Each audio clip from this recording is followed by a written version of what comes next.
can't buy. It resides between my eyes. Walked through the fire, came out better on the other side. See, life's like a beach if you find the sand. And right now, I feel like 100 grand. You are listening to Inspired Insider with your host, Dr. Jeremy Wise.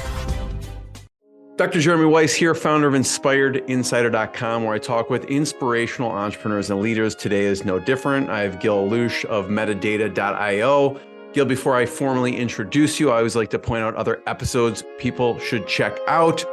Since this is kind of part of the SaaS genre, you could check out the one I did with the founder of Zapier, Wade Foster. That was interesting how they've grown their company. Pipedrive, actually really interesting. I think when I interviewed them, Gil, they were 10,000 customers. I think they have over 100,000 now. Founder of Aweber, Tom, was really good. And Mailshake, Sujan Patel talked about how they're actually acquiring SaaS companies. And I think right now, Mailshake has like 70,000 customers.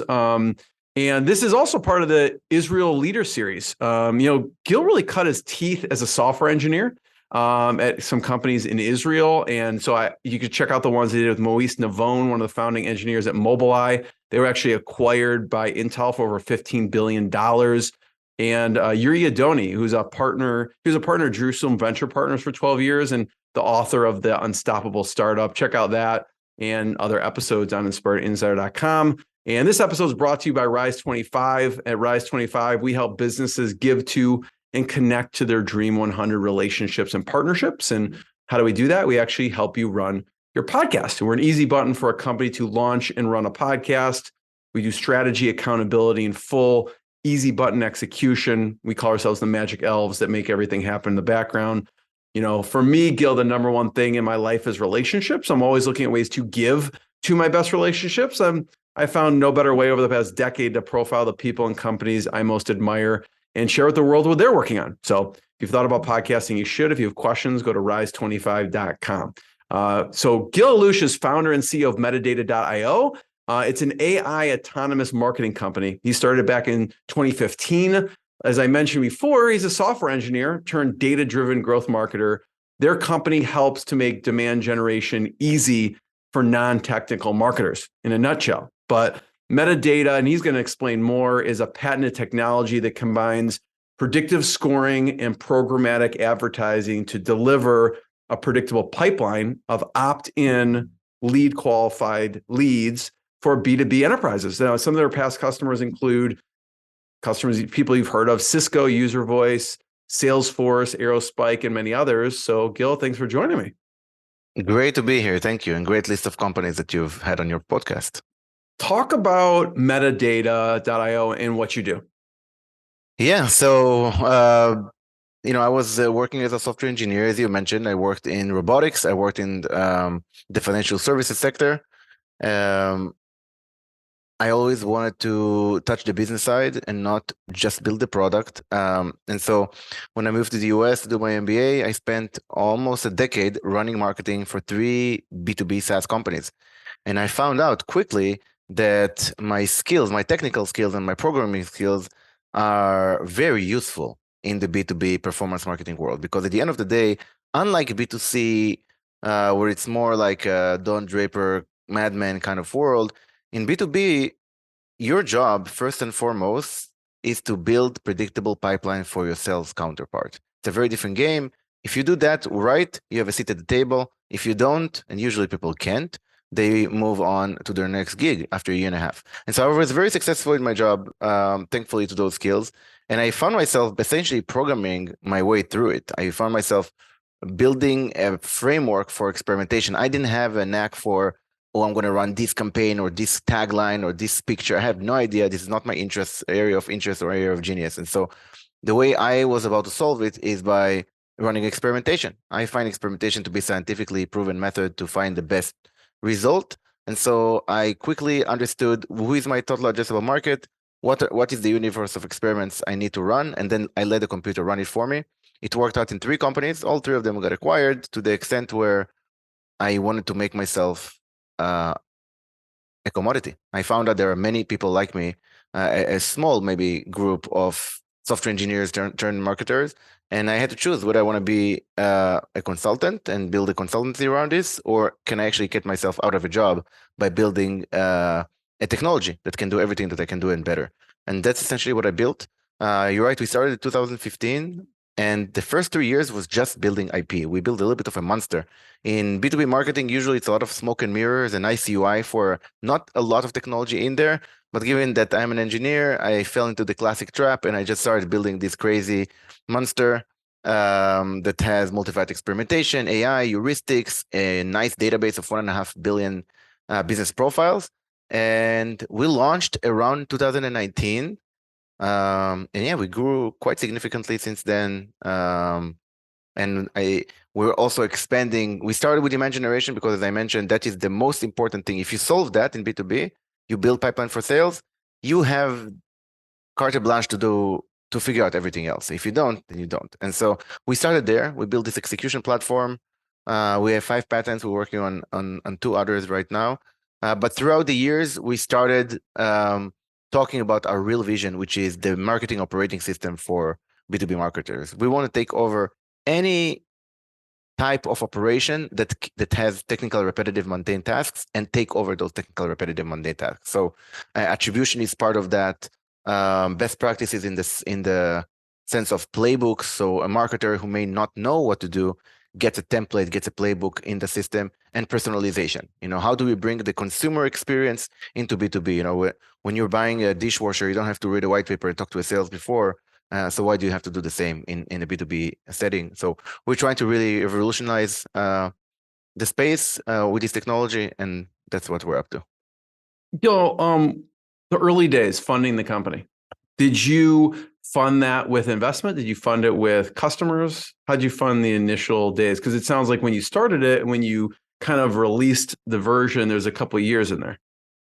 Absolutely. So when I just, the answer is yes, all of the above. So when I just started, I basically, I started a consultancy. So 2015 was actually a consultancy. I was a consultant, a performance marketing consultant. And in order to build this, I had to do a lot of the technical, repetitive, mundane tasks. And I wanted to have a larger sample set than 3 customers than 3 businesses that I worked in. And so I had about 20 customers, and I used the money that I earned from marketing, which was quite significant, to go and invest it fully into a product. So I actually programmed part of it myself. I had another developer called Ilya. I think he was in Poland, if I'm not mistaken, and he and I did pair programming for quite some time, built the MVP. I then joined 500 startups and Alchemist that gave us a little bit of funding. We're talking about 100K plus, and mostly taught me how to raise money. And then we raised our seed funding in 2016. In 2016, we raised, I think, 1.4, if I'm not mistaken.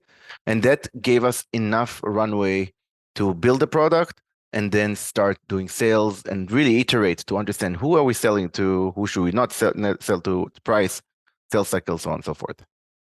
I'm curious, there's companies that go the bootstrap route and just fuel it through customer acquisition. There's companies that raise money. What was the conscious decision why you went the raise money route?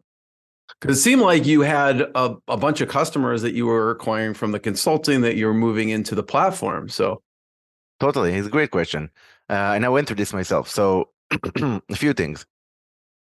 First one is I wanted to maintain competitive advantage, and if I was to build it with the revenues that I brought in from consulting, I would build it slower. It will take me a lot longer to build it, and my fear was that someone else will figure this out and start building this in parallel to me, which as of today hasn't happened. The second part is, so I don't know if that was a right assessment or not, but that actually never happened. The second part is, in which the main part is I did not want to get distracted. I noticed that my 20 customers like my work and wanted me to do more and more things that have nothing to do with performance marketing, which is all I wanted to focus on. They wanted me to do many other things, like lead scoring and build them campaigns and do like marketing strategy. And I'm like, this is not what I'm here for. Also, the kind of customers that came, even through word of mouth, were so diverse that was also not my interest. I wanted to specifically work with B2B tech companies, B2B. It could be healthcare tech, it could be financial services, all kinds, but it should be complex sales process, high ACV. So I was pretty clear about who I want to serve, and have the consultancy essentially was a distraction. That said, I admire companies who can bootstrap. To be honest, there's a lot of huge benefits if you can do that. I wasn't really set for it, not with the first business, but who knows? Maybe in the future, I think I may dabble with that. That could be cool. You know, I was doing some research, Gil, and at one point, I love to fill in where this falls into the timeline. You talked about firing your biggest customer. Oh, yes. What happened there? So here's a great example for distraction. So we had a customer, I won't mention the name, but we had a customer that I think the average deal for us was about 40K from a customer back then, or 30K from not even 30K maybe. This customer was paying us $230,000. So it was, I think, something like 20% of our ARR, something ridiculous, like maybe 15%. It was fairly early. I think it was something around 2019. I want to say something like that. 2019, maybe middle of it, 19, maybe the end of 19.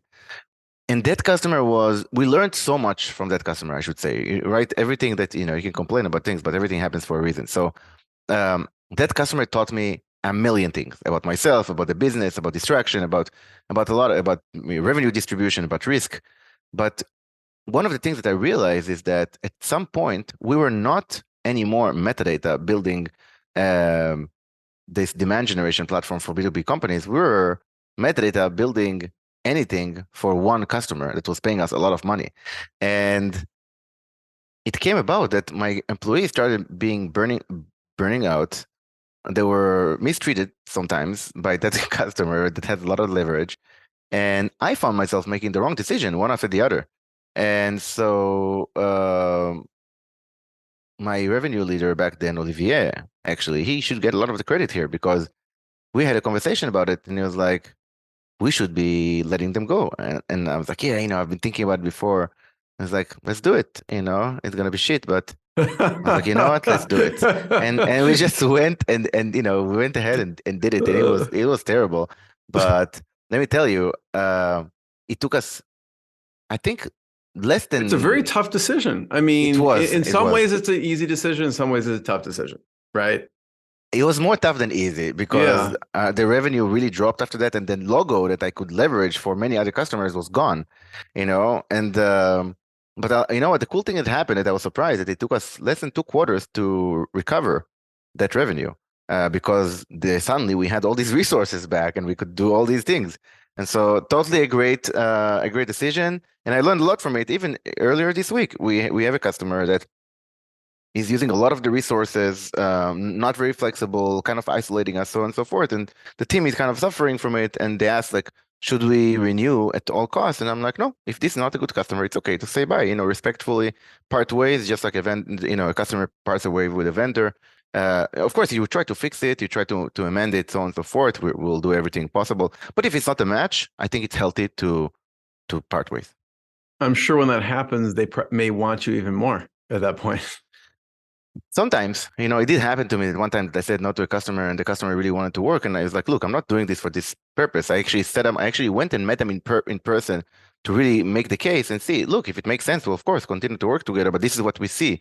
And we want to be fair. We don't want to do something that is short term. And so I think that confidence comes together with a little bit of doing the work. And it's just like a relationship. You have a toxic relationship. If you're really afraid of being alone and you don't have experience of being alone, you're just like, oh my God, I'll stay at any point, at any price, I'll stay with that person. But if you've matured from that, you're like, this is not good for me. I'd rather be alone and grow. You can make healthy decisions for both sides. Yeah. I want to talk, about the evolution of the product for a second. Like, where was it in 2015, 2016? What did that look like? And then now, if you're watching the video, you can see you can go to metadata.io and you can go to the products page, and they have all these different products and features. But let's start off, take me through the evolution of what was built, and then we can talk about today. Yeah. So actually, when we started, the product I built, we're talking about that pair programming, was essentially a product that enriched leads. That's all it did. So you put an email in there, and it tells you the full business profile, all the information. Actually, some crazy information that we had there. We had a lot of personal, psychological, marital. There was a lot of crazy data that came out of that product, and it was a popular product. But I realized very quickly that it's not a unique product at all. That this product is essentially going to be a race to the bottom because I'm going to be competing with 50 others. Also, I realized that the data by itself is becoming a commodity. What you do with the data is the actions that you take. That's where the unique value is. And so that's when we made the tough decisions of essentially rebuilding and saying we're going to build something completely different. I remember, so I built this first product for the lead enrichment. It barely was working, but there was crazy demand for it. And I joined 500 startups. I started doing distribution using their best practices. We got something like 1,000 users within a month and a half. Not customers. Many of them were free trials.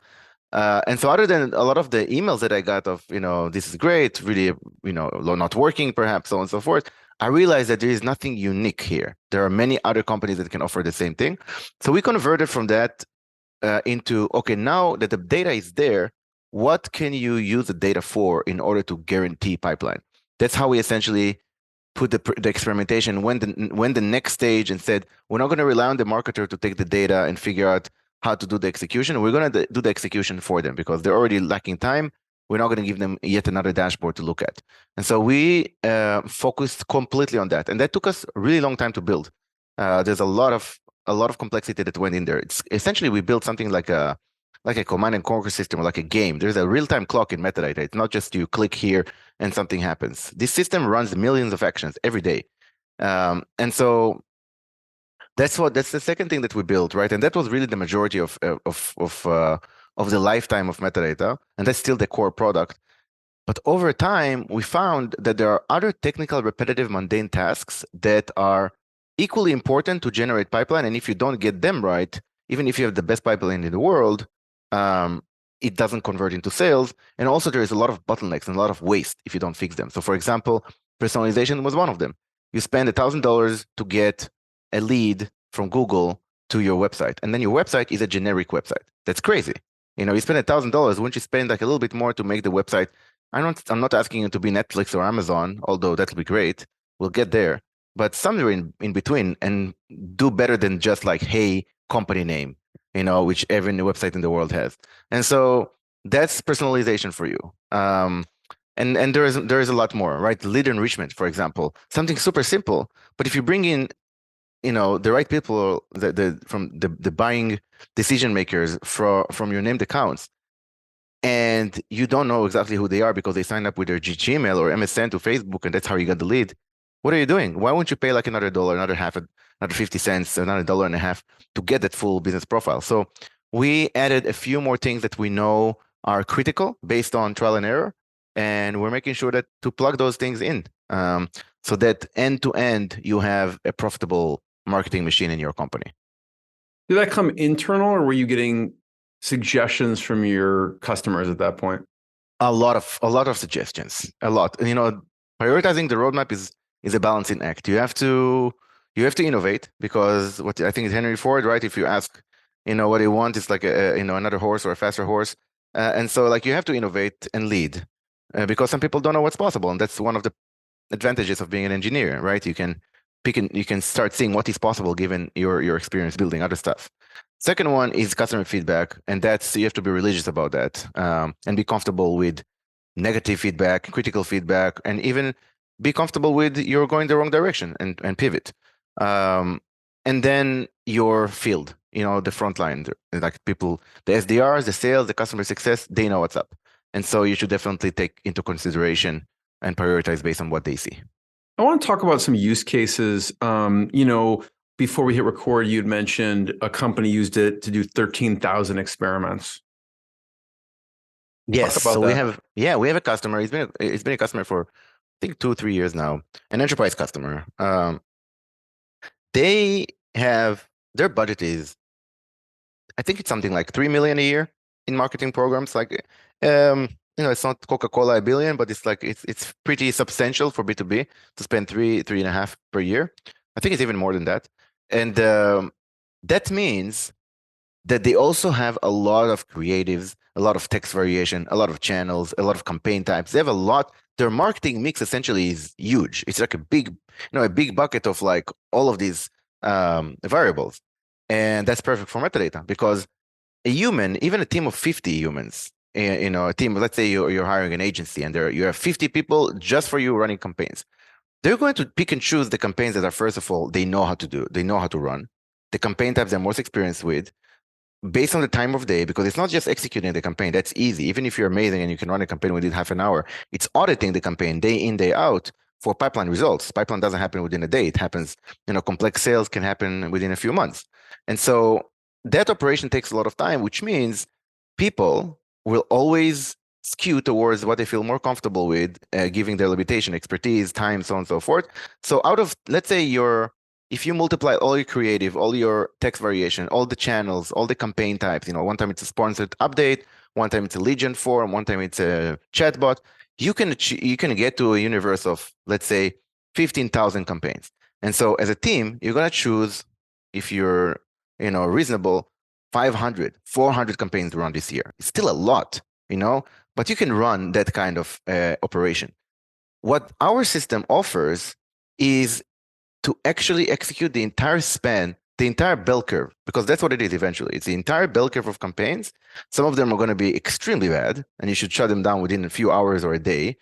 Many of them are going to be average, so you should also shut them down really after a little bit more time, depending on how much volume you need. Then you're being more forgiving or less forgiving for B experiments. But then can you focus on the 10%? It's not even a 20-80 Pareto rule. It's like, can you focus on the 5 to 10% of the campaigns that are yielding all of your pipeline for the smallest CAC? And that you can find out only by experimentation. And that's essentially what the system will do. It will fine tune into that 5%, and then it will create clones of it and derivatives.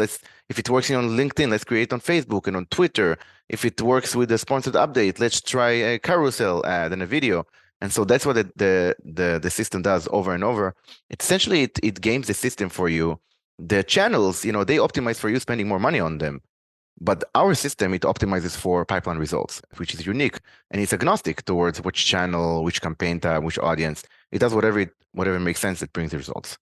What about, about cutting customer acquisition costs? You had someone that cut their customer acquisition in half. Yeah, that happens a lot with metadata. So there are a few reasons why that happens. So once we find an experiment that works well, we're going to now clone it across different channels. For example, a regular marketer in B2B world, what are the two most popular channels? It's AdWords, the most classic, right? And LinkedIn, because LinkedIn put a lot of effort and actually built a very nice campaign execution platform for B2B with the criteria for B2B. If you go into Facebook, which most of their advertising dollars comes from political and consumer, you cannot choose job title or seniority. No one puts their company name on Facebook. And so with metadata, we're applying the same B2B graph across all different channels. Instagram, boom, it's a B2B channel. Facebook, of course, YouTube, AdWords, and Twitter is becoming another one. And the list goes on and on. And so just that, because you are one of the 5% of the B2B marketers who are actually spending money on those channels, guess what? You're getting the same lead that you would get on LinkedIn for a third of the price, because you're not competing with other marketers on these particular people. Those particular people usually don't get ads. And so that's one of the reasons customer acquisition cost goes down. And of course, there's the optimization part. The system does not optimize for vanity metrics. It doesn't care about impressions and clicks so much. It cares about, are you generating a conversion from the right company, the right person within that company? Is it converting to pipeline? And because of that, two campaigns, one may generate 100 leads, one may generate 2 for the same price, but out of those 100 leads, 0 became an opportunity. Out of those 2, 1 became an opportunity. The system will know to optimize towards what actually works, and that starts cutting the customer acquisition cost significantly. It's essentially economies of scale. Gil, I want to talk about who is the ideal customer for you, because I know like there may be someone from a larger organization, maybe they're a head of marketing, maybe they're head of paid media. I'm wondering if agencies use you for their clients, because there was one case where someone kind of built their career using yours. And I mean, we won't have time to go into it, but I'm curious on how you come up with the pricing, right? Because your pricing is based on, obviously the what you're generating for some of these companies. So talk about the ideal client using metadata.io. Yeah, it's a very good point. Some marketers that are early adopters totally build their career on metadata, and that's wonderful to see. I think I know over a dozen who moved from like a junior campaign manager to a VP in a span of 3 years. Some of them work for metadata. We have 30 of our investors are former customers or existing customers, and many of our employees actually are former customers.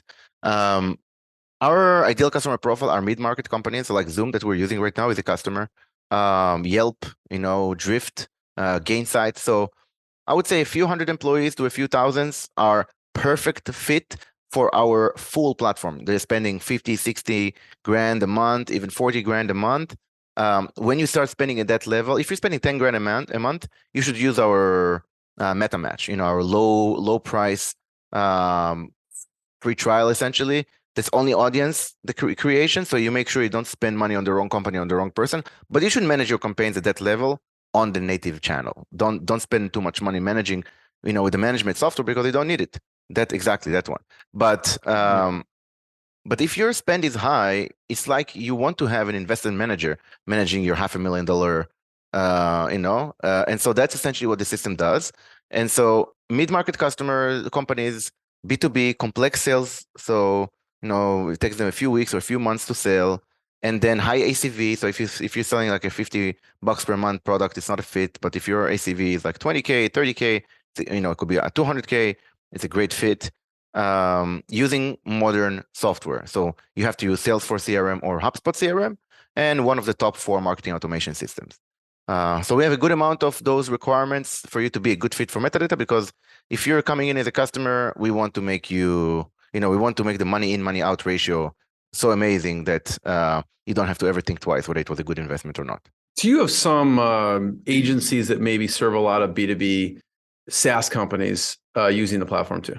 We do. One of the agencies we work with is actually a former customer who built his career with metadata and did so well that he made his existing company a customer. Now he has 10 other customers. We even send customers to those agencies. We work with agencies. They have special pricing and special terms. We have a select number of agencies that are, future-looking early adopters of this methodology, which is different than the usual. And they focus on what they do best, content, strategy, creative, and they don't have to worry about the performance marketing side of things. And those are perfect agencies for us to work with. Gil, I have one last question. First of all, thank you. And everyone check out metadata.io to learn more. Last question, Gil, is what's one thing you learned? You were in the Israeli Defense Forces. What was one thing you learned there that you take to running a company like you are now? When overwhelmed, which happens a lot, managing the psychology. So taking a breather, kind of understanding the surrounding, writing a mental or a physical note of what's going on and why am I here? What do I need to do? And kind of going back to fundamentals versus getting into flight or fight or into reactive mode. And so this is one of the things I've learned from one of my superiors and took to my civilian life into running a company. Cool. Gil, thanks. Everyone check out metadata.io, more episodes of the podcast. Thanks, Gil. Thanks, everyone. Thank you very much. It was great to be on your podcast. What I got, you can't buy. It resides between my eyes. Walked through the fire, came out better on the other side. See, life's like a beach if you find the sailing right now. I'm feeling like 100 grand.